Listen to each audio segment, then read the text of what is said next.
Power मिलता है, याद रखिए।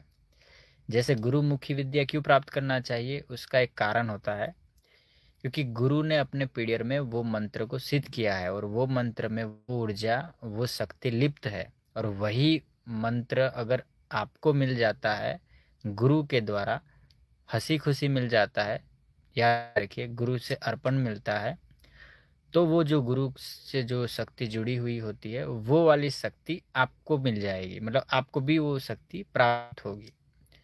जब वही मंत्र जब आप जपोगे, तो जो ऊर्जा गुरु से जुड़ा था, शक्ति, वो वाला जो शक्ति का ऊर्जा है वो आपसे भी जुड़ जुड़ जुड़ जाएगा। ठीक है, आपसे जुड़ना स्टार्ट करेगा वो धीरे धीरे धीरे। फिर वो जैसे जुड़ जाएगा ना, तो जैसे गुरु थे ना, वैसे आप भी बनोगे। समझ रहे हो? मतलब जैसे गुरु का हाव भाव था, गुरु का बोल चाल था, जो गुरु बताते थे, उस प्रकार का आपका भी होगा, क्योंकि आपने कहीं ना कहीं गुरु से दीक्षा ली है, गुरु का मंत्र लिया है, उनके कहे अनुसार चल रहे हो, तो गुरु जैसे आप बनने लगोगे। ठीक है, तो शक्तियाँ जब आती है, ठीक है, तो कुछ चेंजेस आपके अंदर आने लगेगा। ठीक है, बहुत सारा चेंजेस आएगा। उनको कंट्रोल कैसे करना है, किस तरीके से आपको रहना है, हाव भाव क्या रखना है, वो सब चीज़ें मैं आपको सिखाऊंगा। इसीलिए तो यहाँ रहना होता है।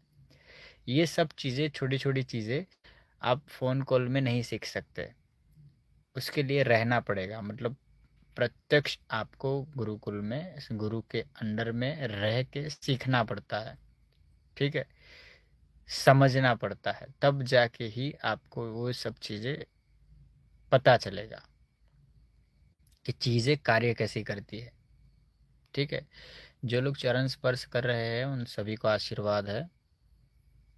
जय मामा साने मेरी सभी को।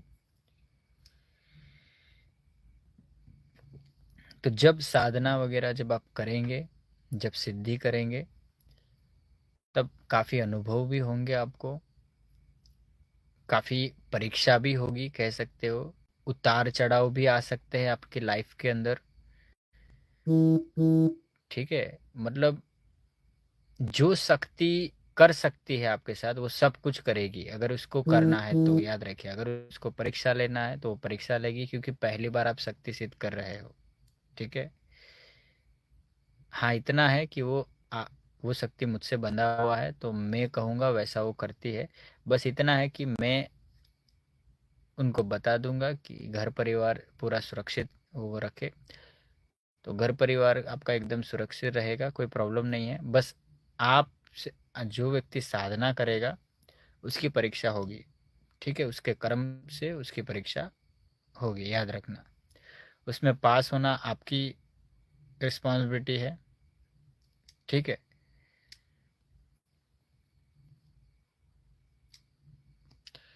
कमेंट अभी ना करें सब लोग, मैं फिर बाद में बोलूँगा ना, तब कमेंट करें, नहीं तो मैं भूल जाऊँगा। ठीक है, कि आप लोगों को मुझे क्या बताना है, फिर मुझे याद नहीं रहेगा, इसलिए मैं बता रहा हूँ। मेरा बार बार कमेंट पे ध्यान जा रहा है। अभी कमेंट मत करिए सब लोग। तो मैं क्या कह रहा था, देखिए, मैं कुछ आपको बहुत डीप समझा रहा हूँ। ठीक है, जब शक्ति मतलब सिद्ध होगी,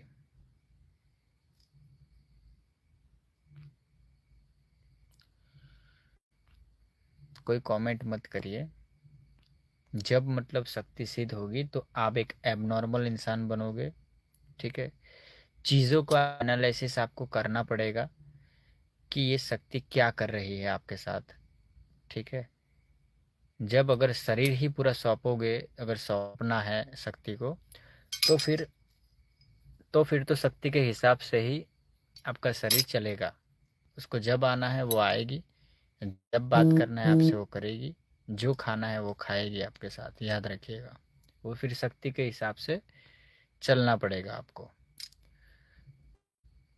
अगर आप शरीर सौंपते हैं तो कोई भी शक्ति को। ठीक है, याद रखिए, चाहे देवी शक्ति को या इत्रियोनी की शक्ति को, शक्ति शक्ति है, याद रखना। याद रखिए, कोई भी निम्न कोटि की भी शक्ति तुच्छ नहीं होती, गलत नहीं होती है, वो अपनी जगह पे सही होती है। वो उनका वो भगवान ने ऐसा उनको मतलब कोई कोई शक्ति को श्राप मिला है तो कोई मतलब उस योनि का भुगतान कर रहा है, या कोई मतलब वहां पे जानबूझ के है। ठीक है, तो जो जिस जगह पे है वो सही है, याद रखना। और अभी जो हो रहा है आप लोगों के लिए भी मैं बता रहा हूँ, वो अच्छा ही हो रहा है, सही ही हो रहा है। सब लोगों का कर्म चक्र भुगतान हो रहा है, चाहे मेरा हो या आप लोगों का हो, सबका। उसके लिए समय देना पड़ता है, धीरज से सब चीज़ें हो जाता है। आपको थोड़ा सही बनना पड़ेगा, सही बन के सही चीज़ें करना पड़ेगा, तो सब चीज़ें आपके अनुसार चलेगी, आपके अनुसार होगी। जैसे अभी ये साधना वगैरह अभी करना है आप लोगों को, धन वर्षा की मैंने जो साधना अभी दी हुई है, बताया है मैंने, तो ये जब सिद्धि आपको प्राप्त होगी ना, तो कुछ कंडीशन में आप बंधोगे, कुछ कंडीशन शक्ति के कंडीशन में बंधोगे, कुछ गुरु के नीति नियमों में बंधोगे। ठीक है, कुछ चीज़ें हैं वो कर्म आप लोग करोगे। फिर साधक, जो साधक साधना लाइन में है, जो साधक को पता है कि साधना लाइन में मंत्र जाप करना पड़ता है, शक्तियों को पहचानना पड़ता है, शक्तियों को कंट्रोल करना पड़ता है। देखिए, जो महान तांत्रिक होते हैं, महान बड़े बड़े साधक होते हैं, वो शक्तियों को कंट्रोल में रखते हैं, याद रखिए। कुछ दुष्ट तांत्रिक लोग होते हैं, वो लोग क्या करते हैं कि शक्तियों को कंट्रोल में तो रखते ही है, लेकिन उसको मारते जुड़ते भी है और उससे जबरन गलत कार्य भी करवाते हैं। वो दुष्ट तांत्रिक लोग करते हैं। ठीक है, कुछ तांत्रिक ऐसे भी होते हैं, कुछ साधक ऐसे भी होते हैं, कुछ गुरु ऐसे होते हैं जो तंत्र विद्या में निपुण तो है ही, लेकिन वो शक्ति को भी ज्ञान देते हैं, इंसानों को भी ज्ञान देते हैं, और वो खुद भी एक अच्छे कर्म करते हैं और पूरा इस ब्रह्मांड से जुड़ने की कोशिश करते हैं। ठीक है, और मोक्ष के रास्ते पे वो अग्रसर होते हैं। उनको मोक्ष की प्राप्ति करनी होती है, मुक्ति चाहिए होती है इस 84 लाख योनियों के झंझट से। ठीक है, क्योंकि हर आत्मा मतलब मरती नहीं है, मृत्यु के बाद एक दूसरे शरीर में प्रवेश हो जाती है, और उनको जैसे हम कपड़े कैसे बदलते हैं उसी तरीके से ये देह बदल जाता है। बस चीज़ें आपको याद नहीं रहती, वही बहुत बड़ी बात है, याद रखिए। लेकिन इतना प्रॉमिस करता हूँ कि जब आप कोई ऊपरी शक्ति से कनेक्ट हो जाओगे ना, तो बहुत सारी चीज़ें आपको पता चल जाएगी। हाँ, इतना है कि पता चलने के बाद भी अगर वो शक्ति चाहे कि इसको कुछ याद ना रहे, तो 2 मिनट में आप भूल भी जाओगे, आपको पता भी नहीं चलेगा कि मुझे बहुत बड़ा चीज़ पता चल गया था, लेकिन अभी फिर आप 2 मिनट के बाद ही आप शून्य हो जाओगे। ठीक है, वो शक्ति 2 मिनट के अंदर वो आपका ब्लैंक भी कर सकती है पूरा दिमाग। तो इस शक्तियाँ जितनी है, ये वो यूनिवर्स की पावर है, ये कह सकते हमारे हाथ पैर है, हम बोल रहे हैं, हम बहुत सारा डेवलपमेंट कर रहे हैं। देखिए अपना इर्द गिर्द देखिए, इंसानों ने ही तो बहुत सारा डेवलपमेंट किया है। ठीक है, बहुत सारी चीज़ें बनाई हैं, तो वो मतलब कैसे होती है, मतलब ये सब चीज़ें जब आप खुद मतलब आप करोगे तो पता चलता है। हाँ, चीज़ें अपने अनुसार कार्य नहीं करती है, याद रखना। जो व्यक्ति ने, जो सिद्ध व्यक्ति ने जिस पद्धति से शक्ति को सिद्ध किया होता है, वही पद्धति से आपको वो शक्तियाँ सिद्ध करनी होगी। इसलिए तो कहते हैं, बड़े लोग नहीं कहते कि भाई गुरु के बिना ज्ञान प्राप्त नहीं होगा, गुरु करने पड़ेंगे। अगर इस चीज़ में अगर आपको आगे बढ़ना है, तंत्र विद्या में निपुण बनना है, साधक बनना है, ऊपरी शक्ति को सिद्ध करना है, देवी शक्ति से जुड़ना है, तो उसके लिए उस लाइन में जो व्यक्ति है, प्रॉपर सही व्यक्ति, अच्छे गुरु है, तो वो गुरु करने होते हैं, ठीक है। और उनसे दीक्षा शिक्षा लेना पड़ता है, तब जाके ही आप एक साफ सुथरे साधक बन पाओगे, साफ मतलब एक सही मार्ग पे चल पाओगे, ठीक है। और आपको, आप जो भी अपना कीमती समय इन्वेस्ट कर रहे हो इस फील्ड के अंदर, उसमें आपको एक अच्छा परिणाम मिलेगा, ठीक है। ये तंत्र विद्या से, ये साधना से, ये शक्तियों से आप गृहस्थ जीवन की सारी प्रॉब्लम का सॉल्यूशन कर सकते हो। जैसे बड़े गुरुओं ने डेफिनेशन दी हुई है ना 6 कर्मों की, जैसे मारन, मोहन, उच्चाटन, वशीकरण, विद्वेषण, शांति कर्म, ये सब कर्म है अलग अलग। समय आता है तो वशीकरण भी होता है, ठीक है, उच्चाटन भी होता है, फिर मारन कर्म होता है, स्तंभन कर्म होता है। ये बड़े बड़े कर्म समय समय पे होते हैं, याद रखिए। जैसी सिचुएशन होती है ना साधक के लाइफ में, वैसे वो कर्म घटित होते हैं। और वो शक्तियाँ कराती है, याद रखिए, वो शक्ति खुद करती है। साधक को तो निर्णय लेने की ज़रूरत भी नहीं पड़ती, शक्तियाँ खुद करती है। शक्तियाँ मतलब सिर्फ साधक एक मशीन बन के रह जाता है, याद रखना। हाँ, वो डिसीजन ले सकता है, लेकिन ज़्यादातर वो दूसरे कामों में अपना ध्यान और धैर्य रखता है। वो ये सब नॉर्मली कामों के लिए वो शक्तियों को सौंप देता है कि भाई तुम्हें ये सब चीज़ें करना है बैकग्राउंड में। साधक हमेशा बड़ी चीज़ों को इम्पोर्टेंट देता है, याद रखना, ठीक है। ये सब चीज़ें क्यों आप लोगों को समझा रहा हूँ, इसलिए मैं समझा रहा हूँ ताकि आप लोगों को पता चले कि ये चीज़ें आप जिस तरीके से समझते हो वैसे कार्य नहीं करती है। इस चीज़ों को आपको समझना पड़ेगा, ठीक है। मैं जिस तरीके से समझाना चाहता हूँ उस तरीके से आपको समझना पड़ेगा, तब जाके ही आप कुछ प्राप्त कर पाओगे इस फील्ड के अंदर। नहीं तो मैंने ऐसे बहुत सारे लोग देखे हैं, ऐसे बहुत तांत्रिक देखे, बहुत साधक देखे, जिन्होंने अपना कीमती समय इस फील्ड के अंदर दिया है और सालों साल तक मतलब गुरु के प्रति समर्पण भी रहे हैं, लेकिन उसके बाद भी उनको सफलता प्राप्त नहीं हुई है। पूरा जीवन कल उन्होंने निकाल दिया है।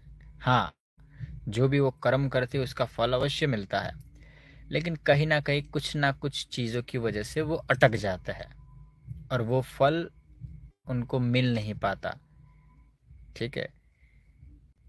याद रखिए, भक्ति भी एक तरीके का साधना ही है। किसी भी देवी देवता की अगर आप भक्ति करते हैं, जैसे साधु संत वगैरह जितने रहे वो सब भक्ति करते हैं देवी देवताओं की,